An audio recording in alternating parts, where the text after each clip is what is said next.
Hi, this is Brad Constantine, and this is a podcast recording of the Old Testament. Although this is not an official recording of the Church of Jesus Christ of Latter-day Saints, every effort's been made to be as doctrinally accurate as possible. I'll be using for the text the Joseph Smith translation of the Old Testament, along with many commentaries from general authorities of the Church, BYU professors, Bible scholars, and others. This format will be very detailed, and so if you want a deep analysis of the Old Testament, you come to the right place. Thanks for your attendance. Hello there, welcome back. This is going to be for 2 Kings chapter 20. In those days was Hezekiah sick unto death, and the prophet Isaiah the son of Amoz came to him, and said unto him, Thus saith the Lord, Set thine house in order, for thou shalt die and not live. Then he turned his face to the wall, and prayed unto the Lord, saying, I beseech thee, O Lord, remember how now I have walked before thee in truth and with a perfect heart, and have done that which is good in thy sight. And Hezekiah wept sore. And it came to pass, before Isaiah was gone out into the middle court, that the word of the Lord came to him, saying, Turn again and tell Hezekiah the captain of my people, Thus saith the Lord, the God of David thy father, I have heard thy prayer, I have seen thy tears. Behold, I will heal thee. On the third day thou shalt go up unto the house of the Lord. And I will add unto thy days 15 years, and I will deliver thee and this city out of the hand of the king of Assyria, and I will defend this city for mine own sake and for my servant David's sake. President Kimball said, Just as Ecclesiastes 3 says, I am confident that there is a time to die, but I believe also that many people die before their time, because they are careless, abuse their bodies, take unnecessary chances, or expose themselves to hazards, accidents, and sickness.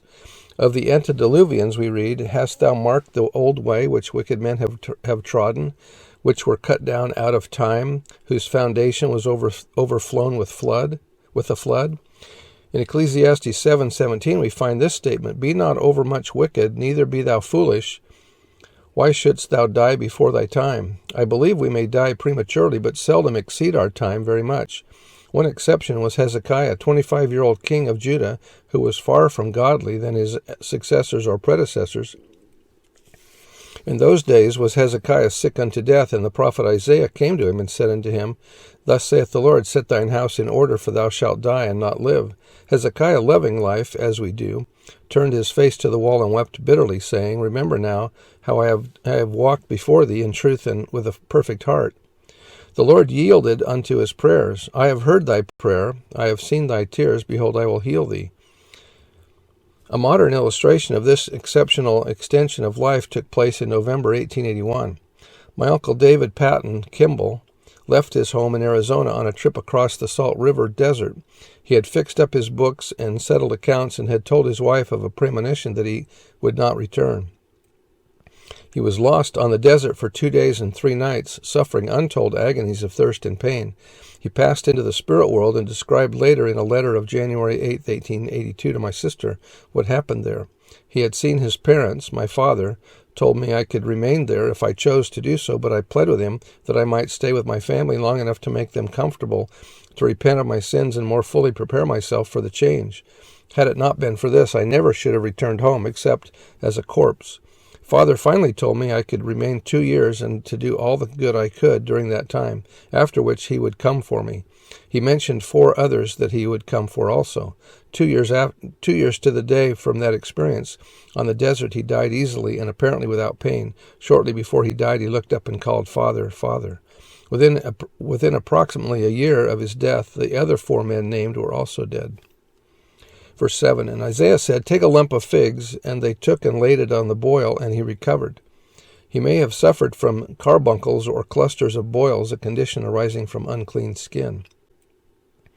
And Hezekiah said unto Isaiah, What shall be the sign that the Lord will heal me, and that I shall go up into the house of the Lord the 3rd day?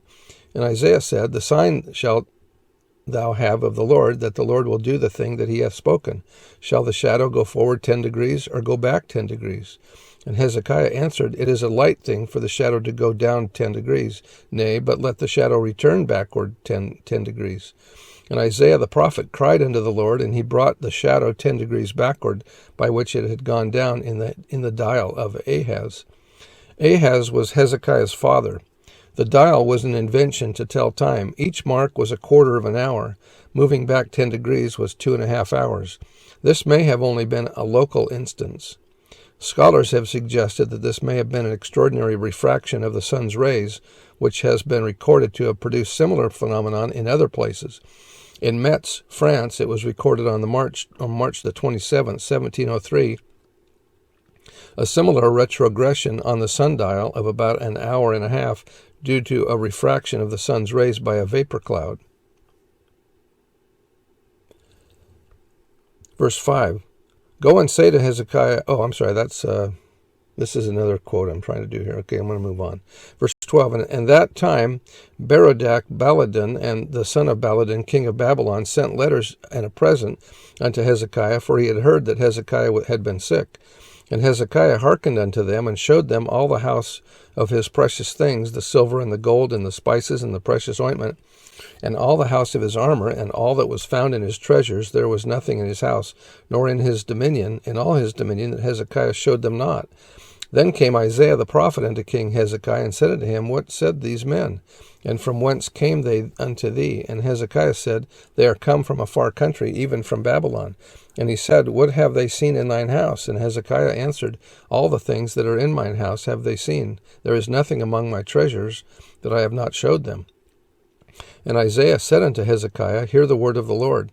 Behold, the days come that all that is in thine house, and that which thy fathers have laid up in store, unto this day shall be carried into Babylon. Nothing shall be left, saith the Lord. And of thy sons that shall issue from thee, which thou shalt beget, shalt they take away, and they shall be eunuchs, or officers in the palace of the king of Babylon. Then said Hezekiah unto Isaiah, Good is the word of the Lord, which thou hast spoken. And he said, It is not good, if peace and truth be in my days. Or is it not good, if peace and truth be in my days? And the rest of the acts of Hezekiah, and all his might, and how he made a pool and a conduit, and brought water into the city, are they not written in the book of the Chronicles of the kings of Judah? And Hezekiah slept with his fathers, and Manasseh his son reigned in his stead. Now the fact that Manasseh is born within that 15-year period that his life was extended, Manasseh becomes actually one of the most wicked kings that Israel ever had. Anyway, that's the end of the chapter, and we'll see you next time.